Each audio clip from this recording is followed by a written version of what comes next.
یزید کا صرف یہی بد کرداری کا مرحلہ نہیں تھا، اس کربلا کے صحرا کے اندر یزید نے جس طرح امام حسین رضی اللہ تعالیٰ عنہ کو شہید کیا اور حضرت امام حسین کے خاندان کو شہید کیا، جب مدینہ المنورہ پر یزید نے مسلم بن عقبہ کو مقرر کیا، جس کو بزرگوں نے مصرف بن عقبہ کہا ہے، تو اس کو کہا 3 دن تک مدینے کا حرم تمہارے لیے حلال ہوگا، جو چاہو تم کرنا، اور شامی فوجوں کو اجازت ہوگی۔ تو وہاں بھی انہوں نے 10,000 تابعین اور 700 صحابہ کو شہید کیا۔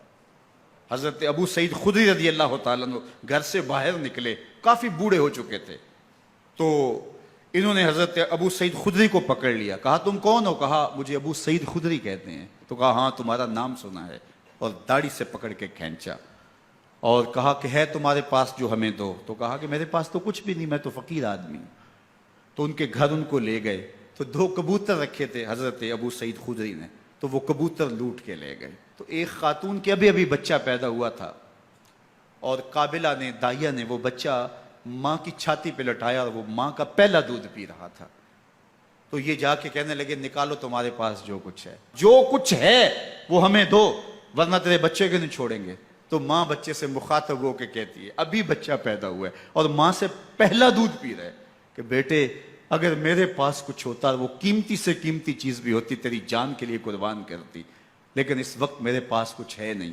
تو ایک شکی آگے بڑھا اور بچے کو ایک ٹانگ سے پکڑ کے کھینچ کے دیوار کے ساتھ پٹک کے مارا، جس سے دماغ کا بھیجا نکل گیا۔ کیا کیا زیادتیاں نہیں کی۔ 700 صحابہ حرہ کے واقعہ میں شہید کیے یزید نے، اور 10,000 تابعین شہید کیے۔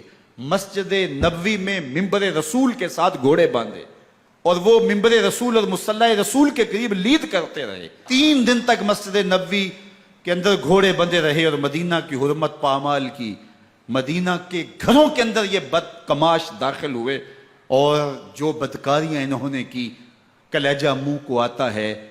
1002 شیزائیں ان بدکاروں کی بدکاریوں کی وجہ سے کنواری حالت کے اندر حاملہ ہوئی۔ 3 دن تک مدینے کا حرم انہوں نے پامال کیا، اور پھر مکہ المکرمہ میں کعبہ اللہ پر گولے برسائے، اور کعبہ کا غلاف جل گیا۔ وہ تو یزید مر گیا، اور حضرت عبداللہ ابن زبیر رضی اللہ تعالیٰ عنہ نے اپنی خلافت کا اعلان کیا۔ یزید کے یہ کرتوت تھے، ادھر اہل مدینہ کو ستایا، ادھر اہل مکہ کو ستایا، اور رسول اللہ صلی اللہ علیہ وسلم کے خانوادے کی بے حرمتی اور توہین کی۔ نہ صرف انہیں قتل کیا گیا، ان کی لاشوں پہ گھوڑے دوڑائے۔ ابن سعد اور شمر جو ہے وہ خیموں میں داخل ہوا، اور مخدرات اسلام کی چادریں چھیننے کی کوشش کی۔ حضرت زینب سلام اللہ علیہ نے مخاطب ہو کے کہا، ہمارے چہرے کے رکھوالے چلے گئے ہیں، ظالم تو خیال نہیں کرتا ہم رسول اللہ کی بیٹیاں ہیں۔ حضرت شہربانو، حضرت زین العابدین اور حضرت زینب سلام اللہ علیہم، ان تینوں کو ایک اونٹ پہ باندھا گیا، اور باقی اونٹوں پہ باقی سادات کو، حضور کی شہزادیوں کو باندھا گیا، رسیوں میں جکڑا گیا، اور اونٹوں پہ باندھ کر کے کوفے کی جانب آگے آگے شہیدوں کے سر چل رہے ہیں، اور پیچھے یہ قافلہ چل رہا ہے۔ اور جب یہ قافلہ وہاں سے گزرا جہاں لاشیں پڑی تھیں، امام زین العابدین 14 سال کے تھے اور بیمار تھے، اور ان کا حوصلہ نہ ہوا، وہاں غشی ان کے اوپر آنے لگی۔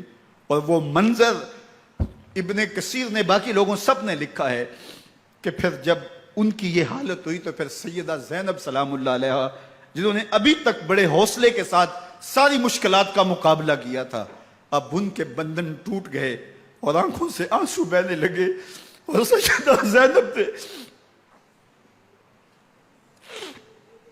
امام حسین رضی اللہ تعالیٰ عنہ کی لاش پہ کھڑے ہو کے، اور وہ روندی ہوئی لاش، ٹوٹی ہوئی ہڈیاں، اور وہ برینا بدن، کٹا ہوا سر نیزے کی نوک پہ، اور لاش یہ پڑی ہے، تو حضرت سیدہ زینب نے مدینے کی طرف منہ کر کے جو ہے وہ حضور سے فریاد کی، یا رسول اللہ، اے پیارے آقا، یا جدہ ہو، اے ہمارے نانا محترم، یہ دیکھیے آپ کا حسین پڑا ہوا ہے۔ بدن سے کپڑے اتار لیے گئے، خاک ہوائیں اڑا رہی ہیں، اور اس کے اوپر چادر جو ہے وہ مٹی کی پڑ گئی ہے، یا محمد آہو۔ اور آگے فرمایا، حضور آپ کی اولاد کاٹ دی گئی، اور پھر کہا بنا تو کا سبایا، حضور دیکھیے آپ کی بیٹیوں کے ہاتھ باندھ دیے گئے ہیں، اونٹوں پہ کس دیا گیا ہے، سرے شہیدہ آگے آگے چل رہے ہیں۔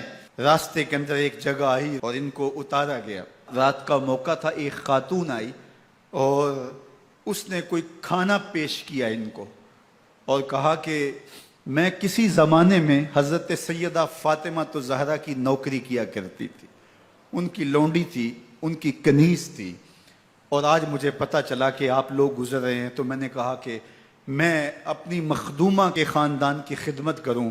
اور پھر اس نے کہا کہ اس وقت سیدہ کی گود میں ایک 6-7 ماہ کی بچی تھی جس کو زینب کہا کرتے تھے، تو سیدہ زینب نے کہا کہ اماں اگر پہچانتی ہو تو وہ بد نصیب سے